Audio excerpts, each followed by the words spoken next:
How did you feel before you went in? Like, this is the first time you're auditioning? I didn't know what the hell was going on. I was so scared, literally, like my ears were like buzzing. My house, it was not a democracy. Yeah. It was their way or the highway. Yeah. And growing up was tough around them. They were very, very strict, and I grew up very restricted and conservative. See, growing up in Dubai, I was literally the opposite of everything you see today. Like, imagine the person you see today, whatever your perception of me might be, I was literally the polar opposite of that growing up as a child in Dubai. Oh, what's up? Let's break the internet. Yes. We're in an AA meeting today with Aishwarya. Wow. Just to be clear, this is not Alcoholics Anonymous. Yeah. It's called What the Vibe, by the way, by R2 Vibe now. You've changed the name of the podcast due to... Because of me fancy coming. the name. No, because of me coming on the show. Also, yes. Suggested by Aishwarya. Yeah, she told us to like Please use, like, bro. change the name. Yeah, she like it's vibes, so change it to R2 vibes and all. Yeah. So how are you? Can you please introduce yourself to us? Sure. Wow. You know, before I introduce myself, can I say, I'm a TV presenter by profession, so being on this side of the couch or the chair, where I'm the one being asked questions, is really uncomfortable for me. Yeah. So I'm probably going to be one of your most annoying guests ever, because usually I'm the one asking the questions. No, it's fine. We prefer having it that way. Someone ought to ask us something. Oh, okay. Yeah, please ask me Let's questions. turn the tables then. With me and not like with them. Yeah, cause ask me. Three-way conversation. Yes, it is. Anyway, to go back to your previous question. My name is Aishwarya Ajit. I'm a TV presenter.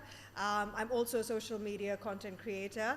I'm a mommy to two of the most beautiful babies in the world. My firstborn is my King Charles Cavalier. His name is Jake. And my secondborn is, my flesh and blood, my daughter, Tiara. Yeah, it is. Yeah, we call her Tia for short. Her name is Tiara Aishwarya Gordon. So my name is her middle name. Wow. So I just wanted to stick my name in there. You know, kids always get their dad's Why is that? names. How does that happen? Because kids always take their father's names, right? Yeah. And there's usually no sign of your maternal side. And my daughter, she's mixed. She's British Indian. And while Mike's husband and I were deciding what name to give her, we were throwing around a lot of ideas here and there. I knew I wanted to name her Tiara. I've known that since I was 19 years old. No jokes, by the way. When I So she was your 19, dream come true. I think so. She is my everything come true. My dream and my nightmare. So when I was 19, I knew that if I have a daughter, I'm going to call her Tiara. But then I wanted to add an Indian name to it. So I was thinking of different names, and Then I you was thought like, of you know your what? own? Yeah, I was like, why not my name? She's getting her dad's last name anyway, so Yeah. I'm going to stick my name in there. And my dog's name, funny enough, his name is Jake Peralta Gordon. Wow. So do you know who Jake Peralta is? Yes, Yeah. from Brooklyn Nine-Nine. 99. Yeah. Yes. So is your house the 99 precinct? It can be some days.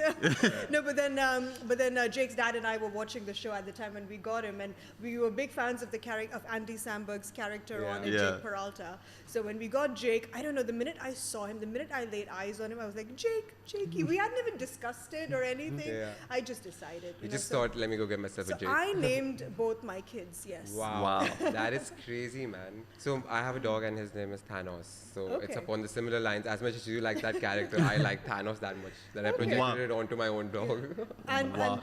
what breed is Thanos? He's a Shih Tzu. Okay. All Yeah, right. he's Is he really tiny? Yeah, he's like about this much. Okay. Yeah. So, but from inside he's like Thanos Okay. from the Avengers. Yeah. Jake is exactly like Jake Peralta, Yeah. just not as smart. He doesn't solve any crimes. Once my house flooded many months ago because there was a broken tap. And this dog, if he so much so as sees a leaf shaking in my backyard, he will go crazy. If the delivery guy comes, he will bark like he's going to eat this man alive. Wow. My house got flooded a few months ago because of a broken tap, and not a peep. He's literally the most useless dog in the world, but he's the apple of my eyes. I love him to bits. Like, I could literally cry if I start talking about him. That's how much I love him. That is so cute. Wow. Is he friendly to newer humans? He loves people. Yeah. He does not like other dogs. And he doesn't like other kids either. He doesn't Yeah, like that's the kids. same Okay. thing with He doesn't Thanos like as well. kids, Like no. he's good with people, but Yeah. the second a child with a high frequency comes in, he's like, no, I don't want to go near this. That kid," also like- and dogs also. Because And dogs as well, yeah, that's he because gets really kids aggressive. are quite aggressive around dogs. They don't Yeah. realize their own weight, especially Yeah. King Charles Cavalier. He weighs about 9 kgs. Yeah. He's really short and really light. So kids can be a little bit aggressive. So I think that's why dogs are, naturally a little Yeah. bit Yeah. Because wary the of kids them. just go and they just want to Yes, like yes. smush you with these. I think it's that pups. cute syndrome or something. Yeah, so something so cute that you want to squish it. Like I think kids have that thing. I squish him all the time, but he loves it. I'm Yeah, mommy, But when a child is doing it, like Exactly. they don't I'm know like, what they're listen, don't doing. touch my dog. That's all I keep saying in the park. Like, Jake doesn't like kids, so please stay away. Wow. Wow, you have to say that. Wow. Yeah, I'm shameless. I'll say it. No, that's fine. Like just anything for your dog. Because my dog's name is Sundari. Oh wow. Yeah, that's like my dad had kept his name and he said, oh Sundari. Are you Sundari." South Indian? No, Okay. North Indian. All right, because Sundari is quite a South Indian, South Indian term, name, yeah. I would imagine. Yeah. So it's like, yeah, Sundari. And then she's scared of everyone. Okay. Dogs, humans, everybody. She's scared of everyone. Anyone who comes, she barks so much. Yeah. But the minute you go next to her, she just runs away under the bed. Sweet. So he used to come to my house and he got Thanos once. She was so scared of Thanos, she didn't even come out of the other room. Yeah, she She just was went like- under the sofa and she's like, okay, I'm not. Yeah, and she couldn't handle Thanos energy. It's like too much. It's like, oh, wow. I love how we're all so passionate about our dogs. Yeah. If We you should have- do this entire podcast just about dogs. Yeah, I think we can go on for more than an hour just on. Yes, Yeah. exactly. Yeah. Wow. But let's get into Aishwarya's story and not Sure. King Spaniel. Like what I mean. So you're a Dubai kid, right? Like in Yeah. essence, you're a Dubai kid. Yeah. And you're the generation before ours. No, I way guess. more. Is it before us? No. Excuse me. I mean, it's no, true. like way more. So Should we call you auntie? Why not? So- While you're at it. So in that from the way that I see it, I have a sister and she's born in '88. Okay, I'm 86. I'm older than your sis. Yeah, so I would consider you as the same generation as her, Okay. I guess. Like put it around. Millennial. To me, Yeah. yeah. as a- Millennial. well, even I'm a millennial. Am I? Are we? Wait, Yeah. millennials I still am. like 94 or 95? 95, 96, 95 is the last year, I think. Are you Ni- guys before or after 90? Millennial, we're in the same group. We're 94. We're in the same I'm group. 94. Okay. Yeah, all right. 95. 95. Anyway, your Yeah. question. So, how was it like growing up in Dubai? Like during that time, like about 8 years before us. We Oh, were- yeah. To be specific. So I grew up in India. I grew up in Kerala in a little nursing home in Palakkad. And my dad used to work for Emirates Airlines at the time. He met my mom, they got married within a few months. I was born to them 2 years later. I was born in 86. And in 1990, my mom and I moved to Dubai to join my dad. So I came here in 1990.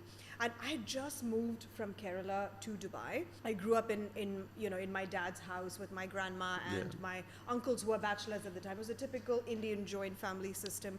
Never stepped out of Thrissur in Kerala. When I just came to Dubai as a 4-year-old, I couldn't speak a word of English. I Yeah. only spoke Malayalam. My problem right now is the opposite of that. So because I couldn't speak any English, my parents made it mandatory to only speak in English at home, just so I would pick up the language. And that just took off. And then my Malayalam really, really suffered from that point on. Yeah. So came here in 96. We lived in a little apartment somewhere in Al-Shab. I don't know if Al that Shab place colony, even yeah. exists. It does, it Al-Shab does. colony, Yeah. yes. Where is it? So, yeah, somewhere. My cousin used to stay there as well, so you're like always there. Which- Does that place still exist? There was the Al Talal supermarket. I like Oh, vaguely wow. Wait, where remember is that. which location is it in Dubai? Listen, It's in I Dera. don't even Dera. know. Somewhere, Yeah. it's in there. Yeah. So we were sharing this. So it was a 2-bedroom apartment, and we had 1 bedroom, and there was another Keralite family who was sharing the other room with us. And my mom got a job because we needed 2 incomes to support the household. It was quite uncommon for women to work at that time, Yeah. in that era. So my mom got a job, and she said, we are going to move out of this sharing apartment and get our own little nice home in Satwa. Wow. Wow. But that's an So upgrade. Like you Satwa went at to the more time- towards Satwa the, was really good. Satwa at the cool. time was Yeah. like the downtown of what it is Yeah. today. You're next to Jumeirah. Exactly, That's yes. the No, shit, Satwa was a really nice neighborhood back in the day. I mean, we Yeah. only had Satwa Karama Dubai Dera anyway. I mean, Yeah. there was literally nothing else existed. So we moved to a little apartment in Satwa, and that's where I pretty much spent most of my childhood. Damn, It was that's a very crazy. humble, very humble beginnings. It was a one-bedroom apartment that me, my mom, dad, and my brother we shared. Sick. Yeah. Nice. So you have a younger sibling? I or have elder? a younger brother who's 7 years younger. Hey, Yeah. he's our age. So, Oh so my you get what God. I'm saying, No, right? you guys said, what is this? What is this ageism going on over here? Okay, fine, I'm older than you two. Big deal. Just to us, like that's all. But fair. Like, how's your relationship with your brother? Let's- Because even we have elder sisters. I have same age gap also. 8. No, I have 2 elder sisters. One is 6 years elder to me. One is 8 years elder to me. Oh, really? So I'm the youngest. You know, I don't know. It's complicated, but you know, growing up, I was expected to give in to him all the time because I Yeah. was the older one, and I think that's where it all started. that's where it starts for most elder Exactly. sisters who have Yeah. elder Yes, brothers. because I pretty much raised him, right? Yeah. Because Yeah. my parents would be at work, and you know, I would sometimes have to babysit him, and so pretty much raised him. So I Yeah. always felt quite dominant around him, almost like a second mother figure, at least Is at he the like time. your first child then? Yeah, you could say that. Yeah. So you have 3 children. Oh, wow. Not at the moment. So you said that you have a daughter as well, Yes. right? So what's the difference between you growing up and her growing up? Everything. I would give anything to be her right now Yeah. because, first and foremost, the upbringing is entirely different. I mean, I grew up to, you know, a South Indian Malayali family in the, you know, late 80s, and my parents were, you know, I guess like your typical parents of that era. Yeah. They were extremely strict. In my house, it was not a democracy. Yeah. It was their way or the highway. Yeah. And growing up was tough around them. They were very, very strict, and I grew up very restricted and conservative. Literally the opposite of everything that That I'm you have today. today. Yeah. My daughter, on the other hand, I mean, she has the freedom to express herself. She's raised like any kid of this age. Yeah. She's spoiled to the core. She Yeah. has a Barbie-themed pink dream house bedroom with like rainbow wallpaper. Everything is pink, and she's the only child. Yet she has a bunk bed which is in the shape of a house with a Wow. slide. Cute. I mean, and mind you, she does not use that bedroom. She comes and sleeps with me every night. I said, do you know what I would do? I would have killed to have a bedroom like yours when I was little. She has every toy you can possibly humanly imagine. Her dad really spoils her with toys. My love language is different. Yes, I like to spend money on her, but for me, I like to buy clothes and shoes for her. On the odd occasion, I'd buy her a toy, but her dad is the one who, who buys Yeah. her all the toys. So. Yeah. So she's very spoiled. Yeah, so she has a very good life, I would say. Are you raising her the way that you would have loved to be raised? Absolutely. I mean, Yeah. you know, because I think you try to learn from your childhood trauma Yeah. and you try and do the opposite of that. Yeah. So that's at least what I aim to do with her. You know, everything is that so I cool, didn't right? have. You focus more on those things, right? Exactly. I Yeah. think I'm modeling the parent or the kind of parenting I would have liked to Yeah, have as exactly. a child. It sort of Yeah. sounded like that, where you're so excited for what she has, like Yes. you know, like you really wanted it for yourself. Yes, exactly. And the thing is, because this is the normal for her, right? She hasn't grown up in like a tiny apartment where everyone's using the same bathroom, everyone's using the same bedroom.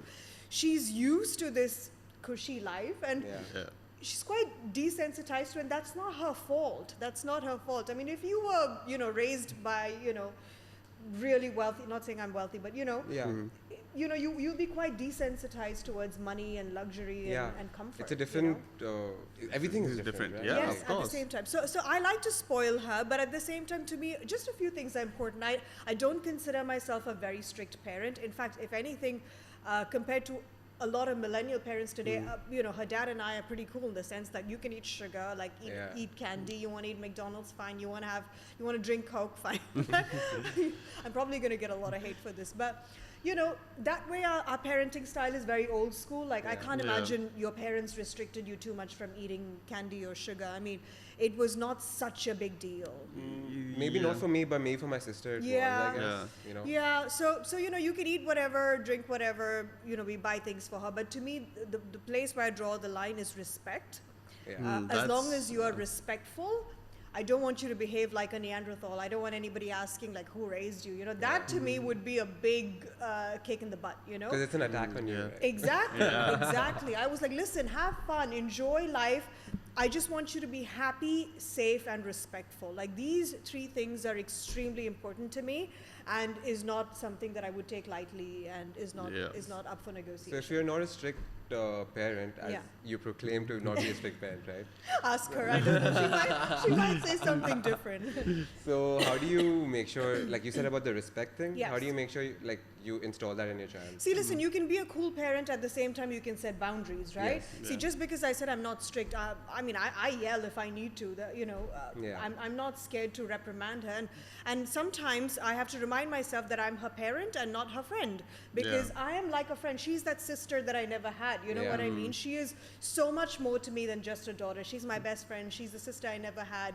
She is literally like my BFF. And she's my soulmate. But at the same time, I need to remember that I'm a parent, and as much as I hate to say no a lot of the times, I find my balls and eventually say no, because I don't like to see her upset. Yeah. So to me, if and when I need to reprimand her, correct her, I'm not scared to do that, because you have to do that. You know what I mean? Like you need to draw boundaries somewhere. Exactly. Otherwise, the child wouldn't know where, I where mean, to stop. Yeah. Both of us are cool parents. I would say her dad is a little bit more chill, more easygoing. I mean, he's British, he does white people parenting.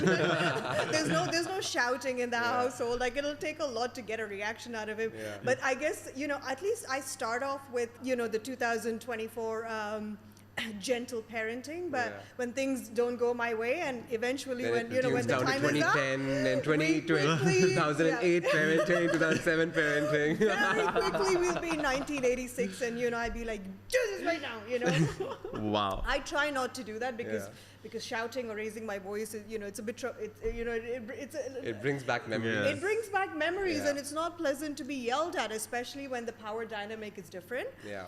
But, I have to get you to school, and I have a job I need to get to, to keep the lights on and buy you these shiny toys. True. So let's hurry the fuck up. Wow. If Are we someone told allowed it to swear? Yeah, you are. 100%. You're allowed to swear. We just didn't want to keep that in the name. Okay, that's fine. it. Yeah. Just in case someone wants to sponsor us, Yeah, exactly. Wow. It might look good. It might look good on your.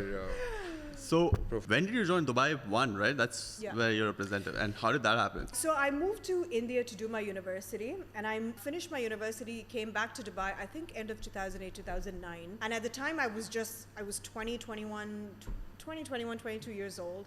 And a friend of mine rang me, my childhood friend actually, called me and said that, Ash, I saw an advert on Dubai 1 TV. They're looking for presenters.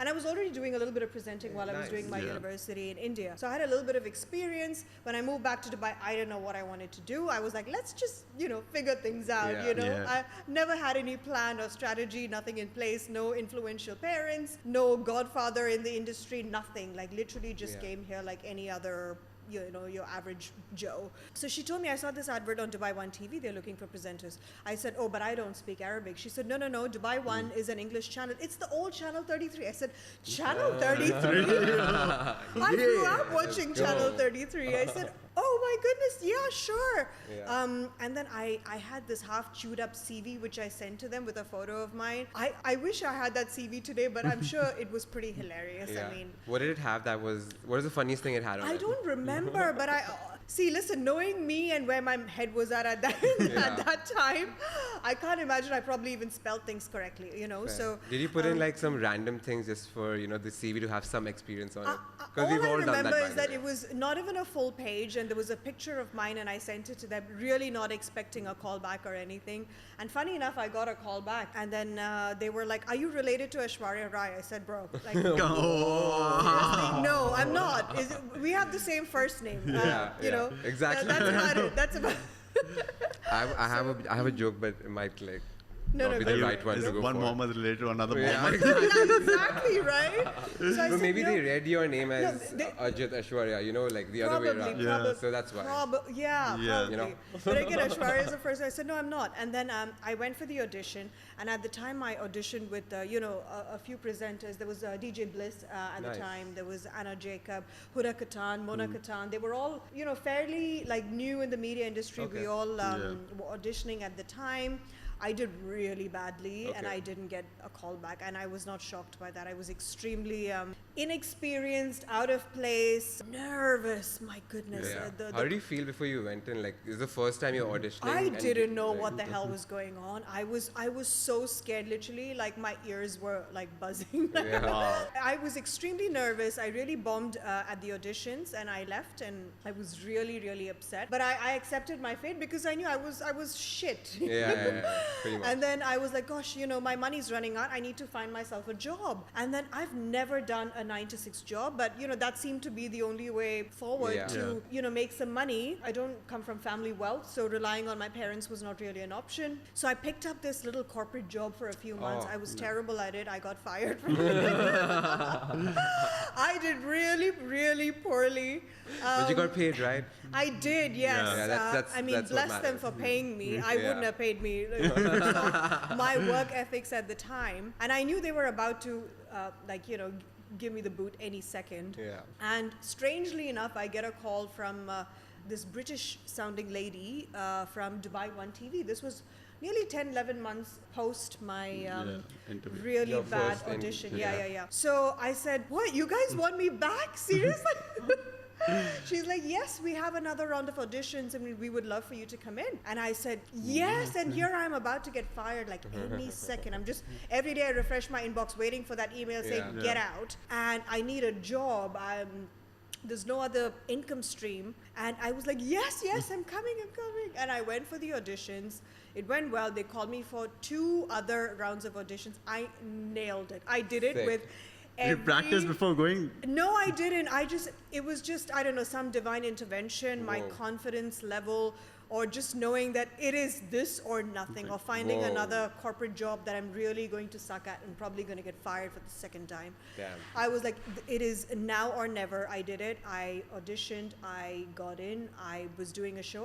They hired me as a reporter. Within 4 months, they promoted me to a presenter. I had my Wow. own talk show called Studio One, along with Nice. my co-host Tom Urquhart, and that is how it all began. Wow, man, what a story. Like, to corporate, and then you're like, nah. Like, This is not for me, yeah. That, yeah, but then again, like, do you think that you got lucky, or do you think you just like went for it? I think timing wise, I definitely got really lucky Yeah. because there was no way I could have salvaged what was gone. The fact that they called me back, and I think it was destiny because I'm not somebody who's, I guess, formally trained in my profession. Yeah. It is very much something I learned on the job, like on the field. So it's like, I jumped into the pool not knowing how to swim, and I pretty much figured it out. And I've been doing it for the last 15 years now. Touch wood, knock on wood. Where's the word, man? Where's the word? Where's the wood? Anyway, Yeah, I'm sure here's it's the there word. somewhere. Oh yeah, you do it? You do it to your head. Why do they do it to the I head? don't Like, why know. does If there's that no happen? word around and all, you Yeah, just do it. Why exactly. are they touching their head? Like, nothing is there. Knock on- knock. Knock like, on skull. It's a thing. It's like, oh no word, just do your head. Crazy. So how were you like as like a child growing up? Like, and how was your experience when you went My to India? goodness. That's such a loaded question. Yeah. That should be a podcast on its own. Yeah, pretty it much. should be. Like, See, growing up in Dubai, I was literally the opposite of everything you see today. Like, Yeah. imagine the person you see today, whatever your perception of me might be. Yeah. I was literally the polar opposite of that growing up as a child in Dubai. I grew up to a very middle class, like lower middle class family. My dad worked with Emirates Airlines. But from you day did one. get free tickets, right? I got free tickets. Yes, you did get free tickets. those are the perks that are not included On in the salary. standby, Yeah. but yes. By we the way, did his get dad the also used to work for Emirates. Yeah, Really? yeah. They So, probably know each We're other. yeah. from the same. So every Oh. time I would like travel and all, he's like, yeah, I'll come. And he would tell me last minute, and then he's like, Yeah, like my tickets everyone- are like 50 I mean, dirhams. that's why you are friends with Raghav, Yeah. right? Put me on the My buddy dad list. doesn't work there anymore. He's Yeah. retired. So, I grew up I grew up in a very middle class, lower middle class family. My parents were, living paycheck to paycheck. Money was always tight. It was always a reason for arguments and tension in the household. Me as a person, I was extremely shy. Yeah. I was not well traveled. The upbringing was quite restrictive, quite limited, and that really, I guess, stunted my growth in many ways because I would have liked more exposure, more opportunities. So I was very shy. I wouldn't even participate in anything in school because I could not handle eyes on me. The fear of public speaking or just, a crowd looking at me was extremely uncomfortable for me. It is so crazy the profession I chose Yeah, today exactly, because it is exactly. literally Yeah. that. So I honestly don't know how I came out of my little shell. I But if you didn't had know. to put a pin on like I think- something that broke your shell. I think in my head I was always a supermodel. Yeah. You know what I Yeah. mean? I think I had my alter ego. The person that I am today is, in fact, even an upgraded version of the alter ego that I had of me as a child in my head. I was a sort of kid behind my book. I would just put my autograph. I would just sign because I was like, one day when I'm Whoa. famous, I'm gonna sign my name like this. You know, I had two different Damn. signatures at the time. I was like practicing. I was Yeah. like, which one suits me better? I don't know. So I guess it was something that I subconsciously manifested. I didn't have the tools or the kind of mentors around me to sort of foster it. But I think it was something deep down. I mean, I didn't know I wanted to be a TV presenter. I just knew that one day I'm going to be famous and I'm going to be signing autographs. Although nobody does that anymore. But then Now they take selfies. That's the an new autograph. autograph. Yeah. That's the new Selfies the new autograph. autograph. Yes, Yeah. exactly. Yeah. So, I guess equivalent of taking. I knew I wanted to do something that would put me in the public eye. Yeah. But I had no idea how or what or where to even begin. I was not a very well-spoken person. Still, I'm not. How can you say I'm that? joking. Like, yo, what the hell? I'm joking. I do that for a living today. That's a And bad joke. I'm a presenter, not a comedian. But Yeah, fair. So yeah, I'm literally everything that I could. Like, if you showed the 11-year-old me a picture of me today or a clip of me sitting Yeah. and talking to you guys today, I would be like, who is she? I mean, I have no, because that ain't me. That is definitely not me. It seemed like such a far-fetched dream, Yeah. and also you don't have access to social media and technology like the way kids do today, where you Yeah. can watch a YouTube. You can basically teach yourself anything on Yeah. YouTube, Oh, yeah. Exactly. right? Yeah, You true. might not necessarily be good at it, but you could still become something Yeah. just by educating yourself from the internet. That is a luxury that I didn't It's have really cool. growing It's up. really cool. Like people from a lot of my customers from Bangladesh. Yeah. They're not very well read and well spoken, but they know enough English to like read and understand it. These guys know so much because all that they're doing all day, they're just reading on the internet, Yeah. and exactly. it's so fucking cool. So, man. so the kids these days have so much advantage that we didn't Yeah. have. Yeah. And they have the platform. I mean, so what if a network doesn't want to hire you? You can have your own YouTube channel, and it just takes for that one Yeah, one clip, push. one little thing to go viral, Yeah. and your life is set. Like you could buy a holiday home in, I don't know, in Monaco. I'm not sure. Wow.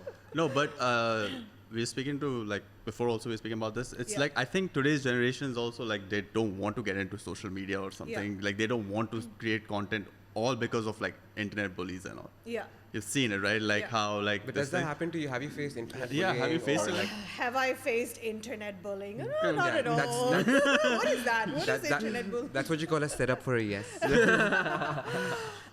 See, listen, I wouldn't say I've had it too bad, but I have chosen a profession that has put me in the public eye. So for me to sit here and say, what? There are people who dislike me? Like, Yeah. how dare you?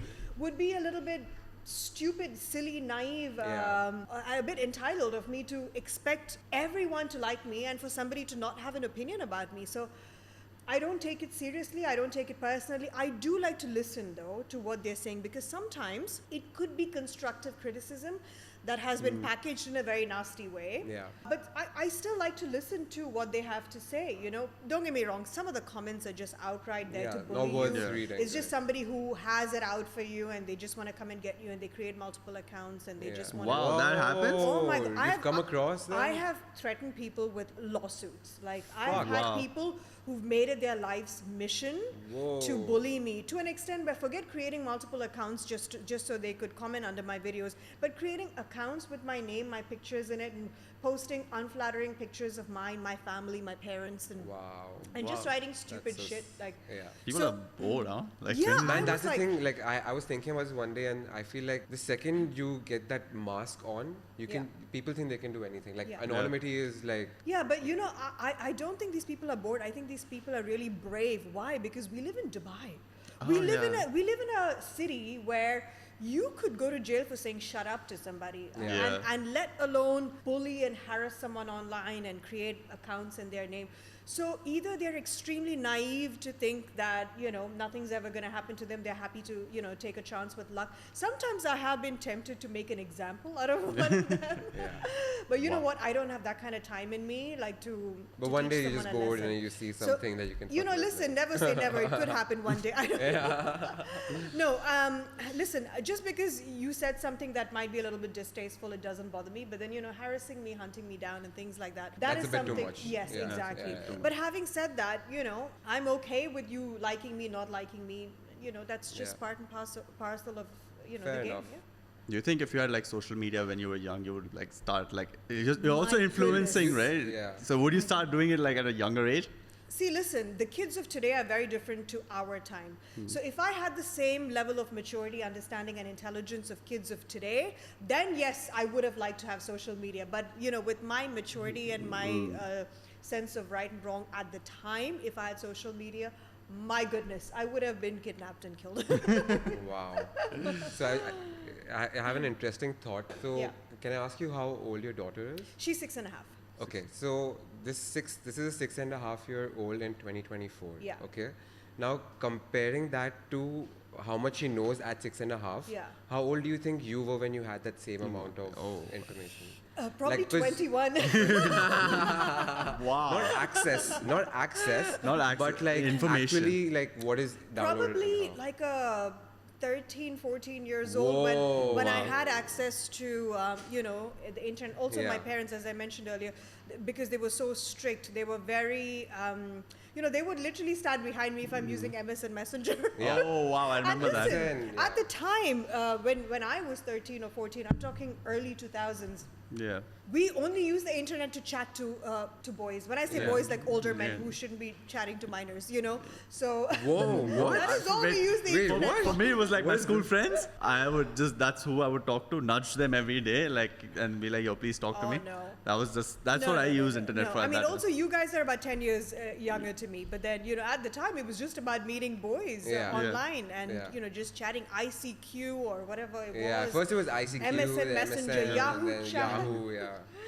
Yeah, I was we were MSN kids. I joined Yeah. when MSN came in. Yeah. My dad made my ID and then he had my password that he had made and then I forgot once that It he was has the my it was the password. equivalent of sliding into someone's DMs. Yeah. Yeah, pretty much. Like that's Yeah, the so thing. so different times, you Yeah. know. So it's really hard to compare with my intelligence at that time to have social media. I wouldn't know what to do with it. We didn't know how to take flattering pictures or anything. I don't look like the 13. When I was 13, I don't look like what 13-year-olds look like today. 13-year-olds today look like me today at This is a 37. different You know era, what I yeah, mean? yeah. I did not look like This is a different era, right? Like Yes, of exactly. children. At 13, I look like that. You know that emoji of the chicken like hatched out of the egg. I look like that It's on kinda- on a good day. It's quite embarrassing looking back at old photos because for some reason I just look like darker for some reason. Like, Okay, I don't know how that so Raga works. was like a lot into taking pictures when he was younger, right? So he and I would go to his place, and then he's like, oh, let's take pictures and all. And he Because would I have got a this, new camera, okay? I got a Walkman he- phone. Mm. And that was he had, like my he had first. this little heart-shaped pillow. He Yeah. would catch it like that. So he would cute. make me stand next to it like that. Did you also have a soft toy and like a rose in your? I had a rose, right? I actually Of had course a you Yeah, did. Rose, have Winnie it. the Pooh. Yeah, That you those had. are my sisters, right? Like, Yeah. so, So we used to like take pictures. And I then really don't understand. I mean, 90s and early 2000s. What was the obsession with soft toys? I really don't get it. As grown as people, Yeah. why did we gift soft toys to people? Why? no, I don't think they had these tech True. things. Yeah. And also, what do you I do? mean, today then? in 2024, if a guy gave me a teddy bear, I'd be like, what kind of kinky shit are you into? Like, take something away from me. Guys, like, no teddies. why are you giving me a teddy bear? No teddies. yeah, no days for No Roses teddies. too? Roses? Sure. Sure. I mean, with the side of Cartier, why not? Yes, exactly. Cartier bracelet, ring, everything. Everything. Fair. So something around here feels like it's missing. Okay, so you're a restricted child, Mm-hmm. Yeah. Mm-hmm. like who doesn't have much freedom. That's all I mean by restricted. And then suddenly you're a presenter. Yes. And then there's somewhere where I feel like you changed a little bit would be like in your college when you went to India where you got your Yes. exposure. So how was that experience? Yeah, Did you have go in you with studied your in, parents? like, You went South India, alone? How or- was that? Oh gosh, yes. So when I finished grade 12 in Dubai, my parents couldn't afford to send me to university in Dubai, so they did the typical Indian parents thing of Yeah. at the time they like fuck you off to India, right? And I went to Kerala. Can you imagine? Yeah, exactly. I've You never can say been that able to again. Kerala for Exactly. That felt. fuck. I mean, don't get me wrong. I love Kerala. It's a beautiful state. and I love the culture and everything. But as a 17-year-old who was raised in Dubai, Were they like, oh wow, Dubai who kid? had red hair and Whoa. really skinny Why don't we know eyebrows. about that Yeah. yet, man? Really, like my eyebrows, I had those caterpillar eyebrows, you know, because I mean that was the era when we plucked the shit out of our eyebrows. Yeah. A kid like that going into Kerala, I was like fresh meat walking into like prison. You know Wow. what I mean? Damn. Everyone would stare at me, and I'm not surprised because I stuck out like a sore thumb. I looked so different to all of them. I had this strange Dubai accent, which is a little bit of everything. People ask me, what is that accent? I'm like, it's a Dubai accent. You know, it's not American, it's not British. There's probably a bit of an Indian twang at the base somewhere. You know, I'm just working with this now, so just work with me. The next time just call it the jungle juice actually. The what? The jungle? Juice. It's a bit of Everything. Yeah, it is actually. jungle juice actually. Yeah. The jungle, the Zinga Supreme. So I had this strange accent, skinny eyebrows, red hair, and you know, I walked in and you know, I started university. I went to an all-women's college, and it was so brutal. Like, don't get me wrong, it was traumatic for me because I could never blend in, and people would look at me like I'm an alien. You know what I mean? But did you say your Malayalam was weak as well? Malayalam was also weak. exactly. Wow. So when I speak Malayalam, I sound like a little, you know, when kids speak, like, you know, like a butter mouth, like I Yeah. sound like I sound like a toddler, and people think I'm putting that on just to, I don't know, just to throw my NRI card around Yeah. it. Trust me, I would have loved to blend in. Having said that, when I did my university, the three and a half years I spent in Kerala, my Malayalam drastically improved. I could have a full conversation. Yes, it wasn't the best. The accent was a little bit like wonky here and there, but I could hold a conversation. Then I moved back to Dubai, and it's gone back to being weak again. But of course, it's a lot stronger than what it was, you know, as a kid growing up in this city. So would you want to teach Tiara? You know, Oh, so for Tia, it's very important for me to be in touch with you know, her Indian side of the culture. I'm not the best person for that because I myself, you know, I'm a Dubai kid. I'm a little bit all over the place. But I'm this not is your super. culture. Yeah. This is my culture. I'm not the most desi person. Yeah. My family is back home in Kerala. So for me to really inject the Indian culture into her, I'm not the best person for that.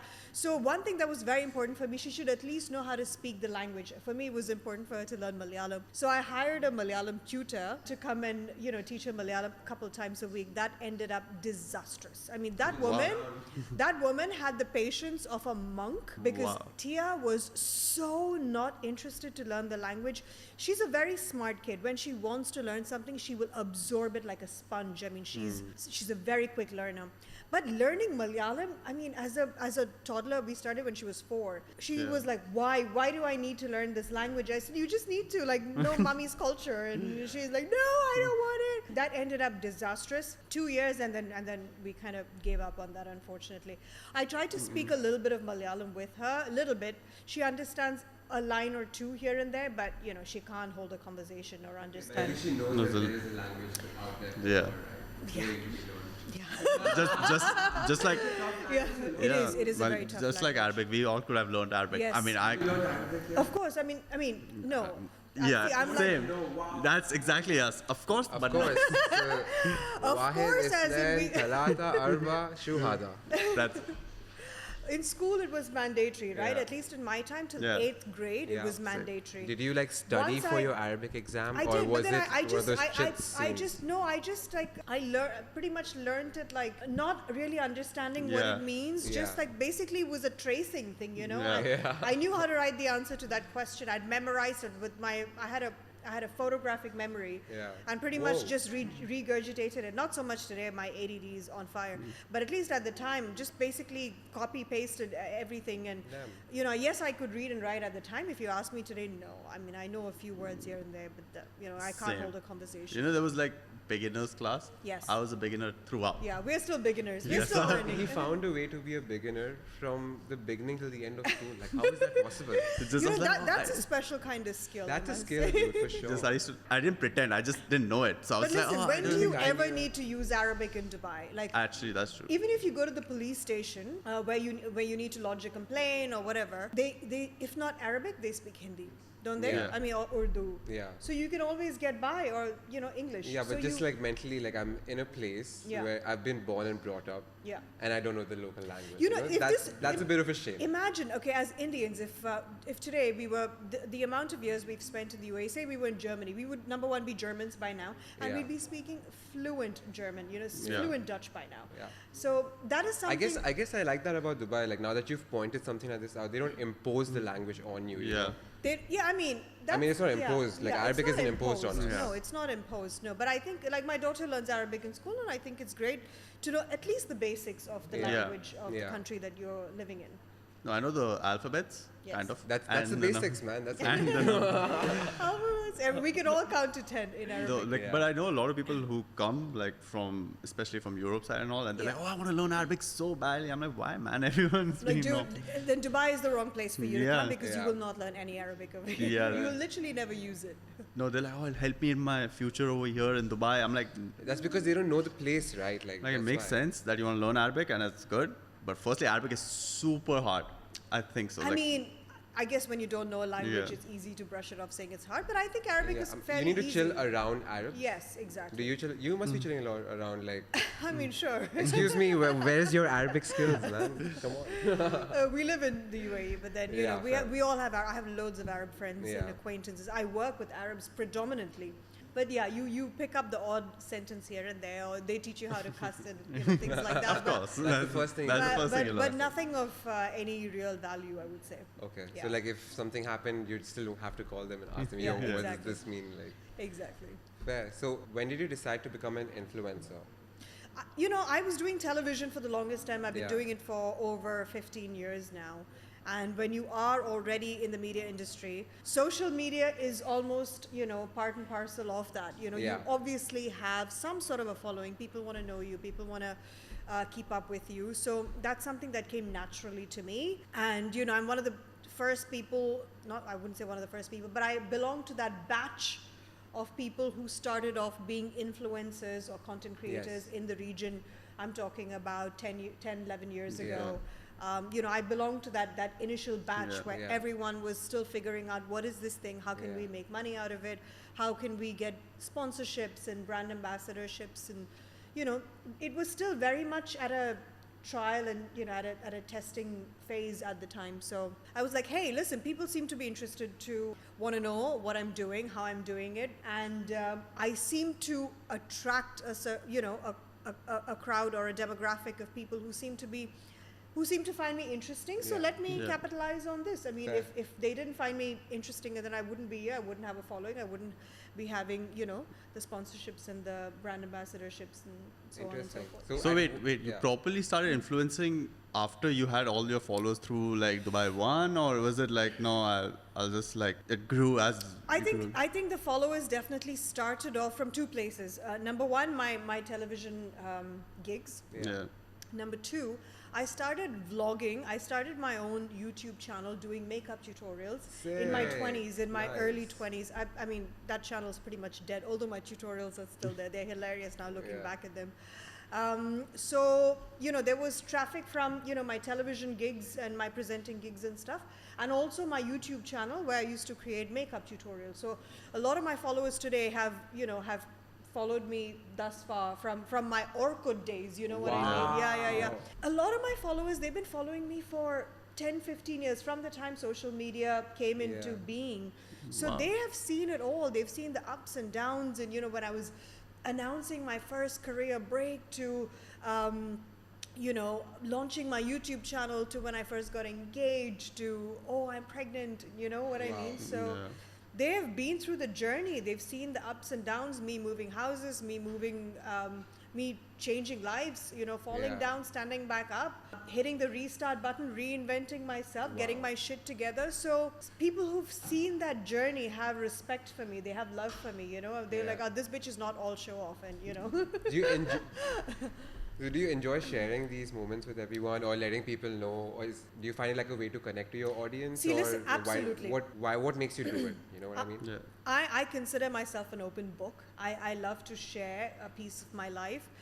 Some people would think I'm an oversharer because my friends joke with me saying, oh, so we know that your dog was sick, you went on holiday, you did this, and you got highlights and you changed your nails yesterday. And, because, I document literally everything I do on social media. There's obviously so much more to me and my life that they don't get to see.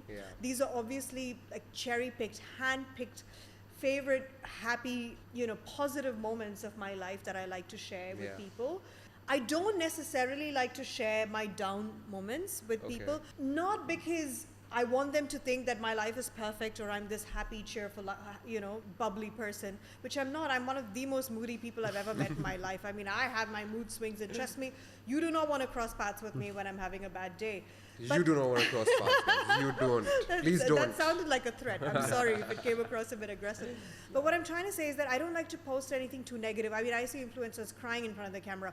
To me, when I'm crying, that's a very personal moment for me. I can't, like, the minute I turn the camera on, I won't be able to cry because then I'm conscious. Am I looking pretty when I cry? So to me, sometimes when people overshare their negative moments, sometimes I feel like it's a cry for attention. Not all the time. Other times, I think it's very brave to share a vulnerable side to you because you're sharing some of your deepest, darkest insecurities, which a lot of us would shy away from sharing. So salute to you for allowing yourself to be vulnerable, showing that you're also human.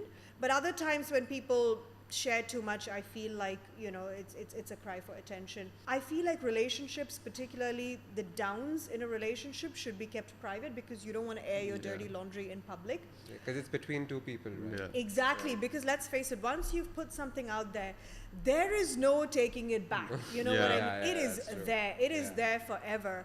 And you see couples who, when they're fighting, they slander each other on social media. And the next minute they're all like they're cozying up, honeymooning in Bali, and I think to myself, you've already like trash talked each other.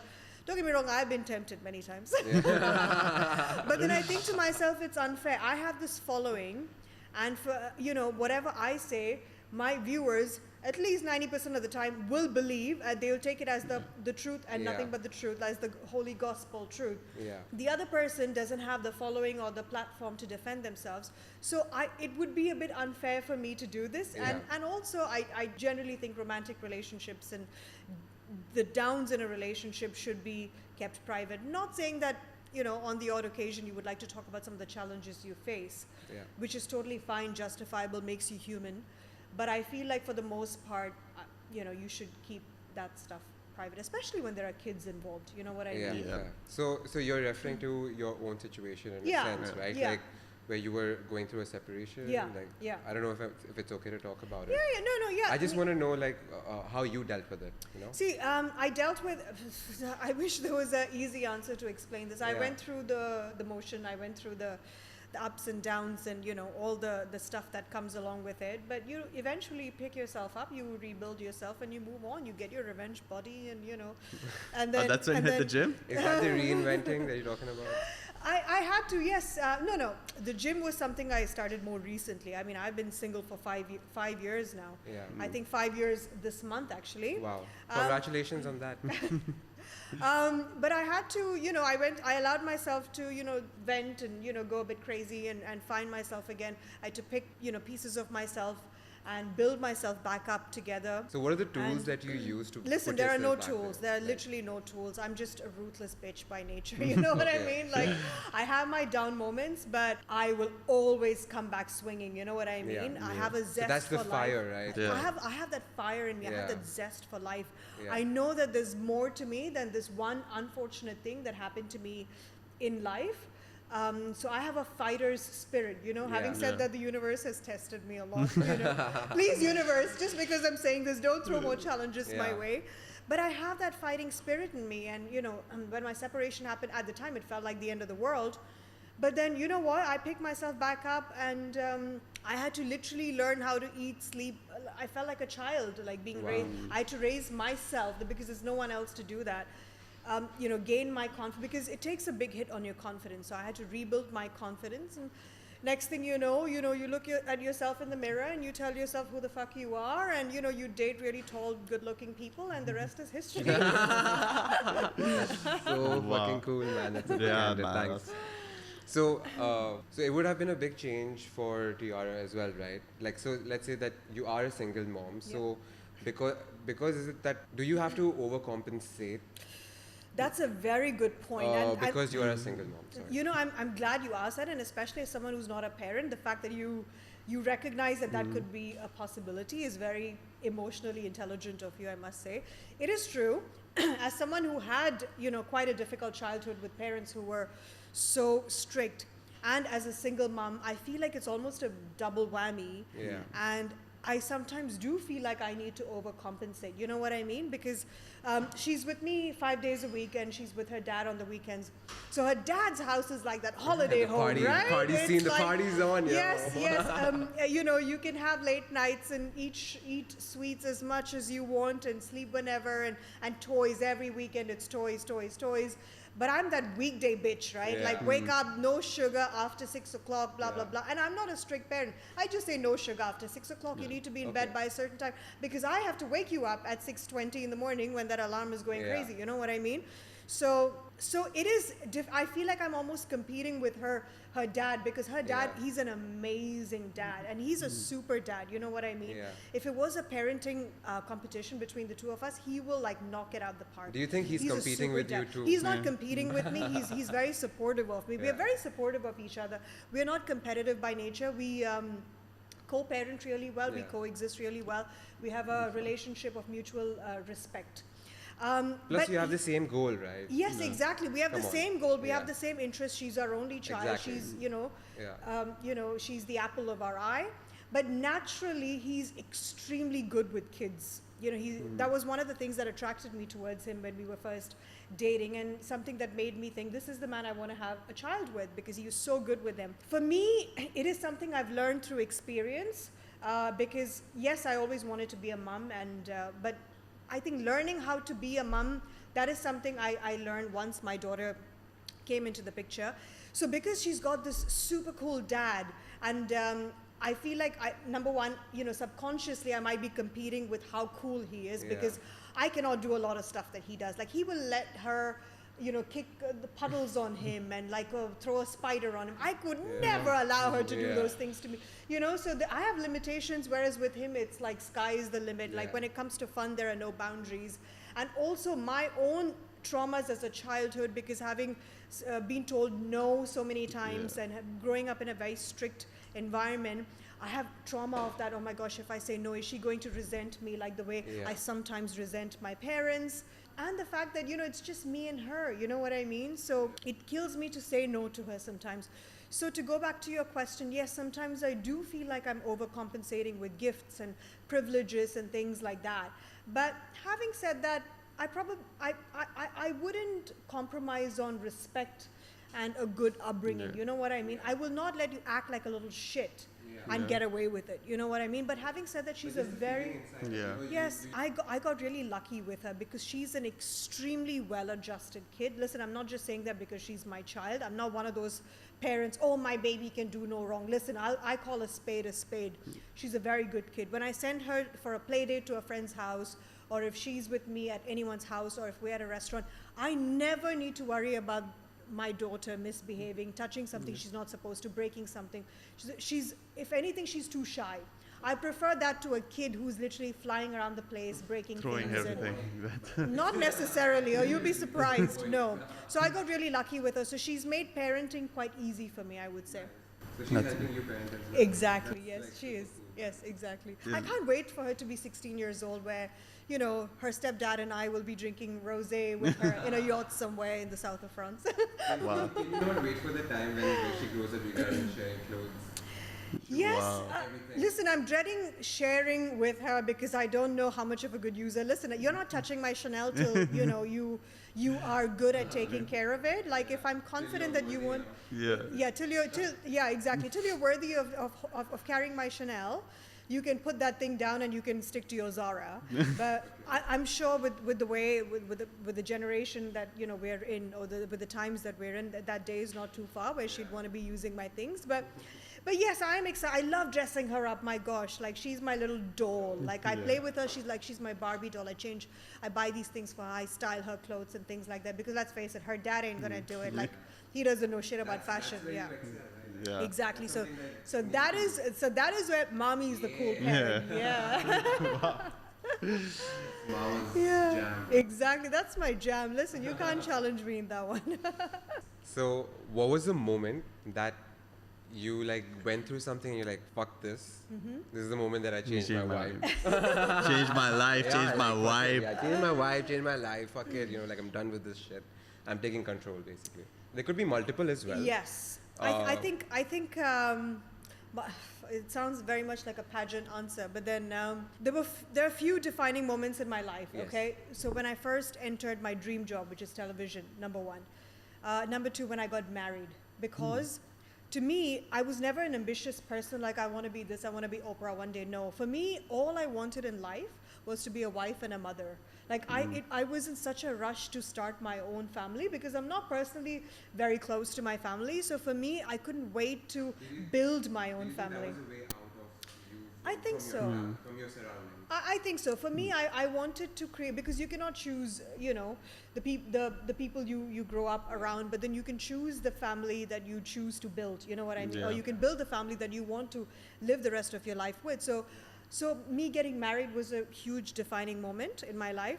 My daughter being born was, it completely shook me because I had severe postnatal depression after I'd given birth, and I didn't know I was having postnatal depression, and I really struggled to become a mom.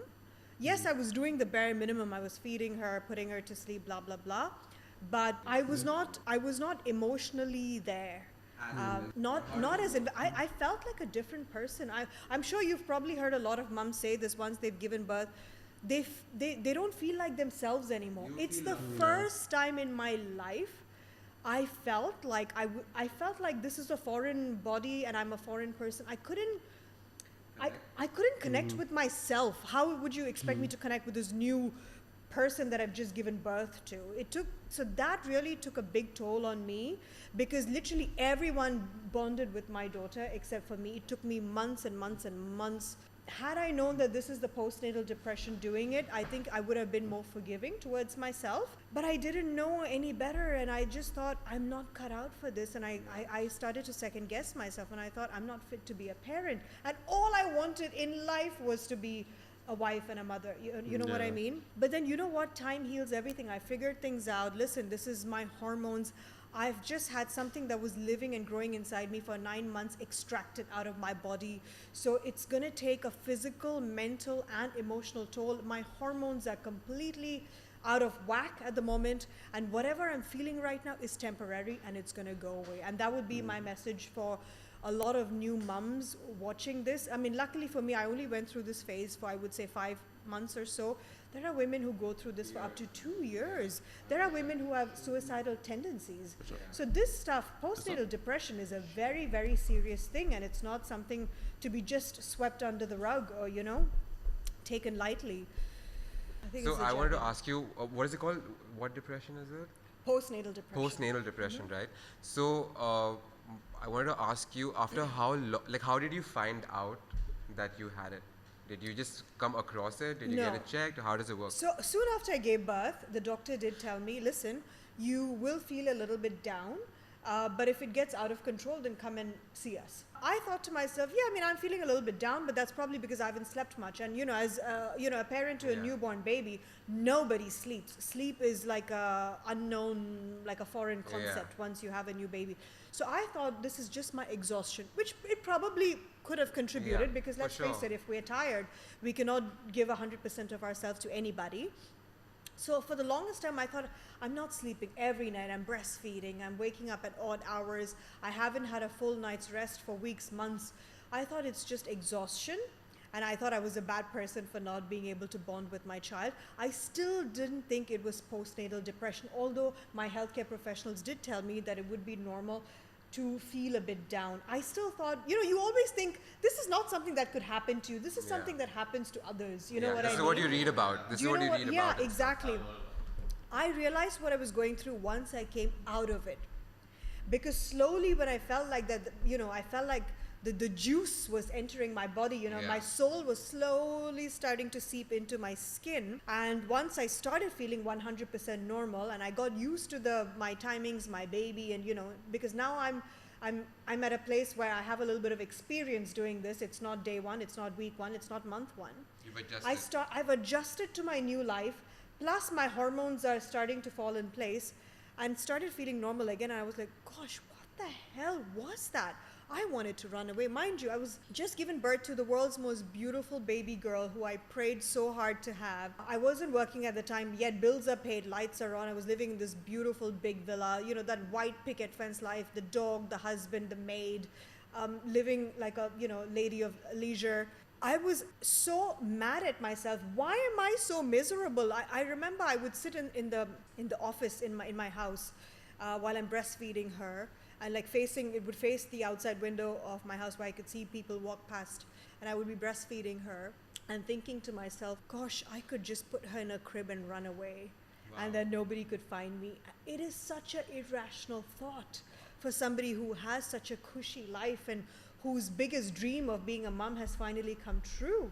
That is postnatal depression, where you have these irrational thoughts and fears, and you start second guessing yourself and whatnot, So was it at that moment that you realized that I probably have it? Yeah, I didn't realize it again, going back to what I said earlier, I realized it once I came out of it. Damn. Yeah. But that happens to a lot of stages in people's life. It is so where normal. When you're in it, it's you like don't a realize fucking it. blind spot. Yeah. And then when you look back, whoa. What was that, dude? Yeah. It felt like watching a horrible episode of The Black Mirror on Netflix. Oh, and then you're out of it. You're on the other side. True. Yeah. What other defining moments were there? Wow. How many more defining moments do you want? We're going to use this defining moments as well. Defining moment to change your vibe. You like that? What is the defining moment that changed your life? Wow, thanks for that. We're going to use that now. Fine, you're welcome. I mean, I'm here to help. Just send me a check. So just pay me my royalties. Royalties, yeah. I mean, just these. And I think the moment where I built myself from scratch was, when I became single again, when I decided to come out of my marriage. That to me was a huge turning point in my life, because I had to learn A for apple, everything, because it took a big hit on literally every aspect of my being. I thought my life was over. Guess what? It's not. I'm here. Look at me. I'm the hotter ex. Fair. Sorry about the mic. Thank you so much for your time. That's all we have time for, and maybe even you.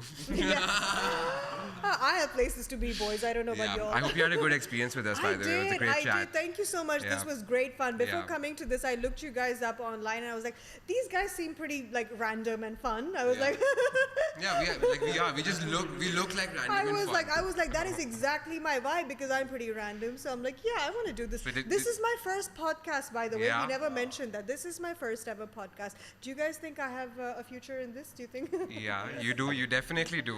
Yeah. You start a podcast, call us on it. Oh, yes, you say that again? So I've got my first guests nailed already. Yeah. Booked. Oh, you got 2 in the first group. Yes. If you would start a podcast, what would you call it? What would it be about? I think it would be about as random as this one. We spoke about everything. We spoke about the highs, the lows, the difficult times, the happy moments, the alter ego, and a little bit of my I guess Kanye side coming out every now and then. I am God. This is my bad bit side. Yeah, if we keep talking, I'll get there. No.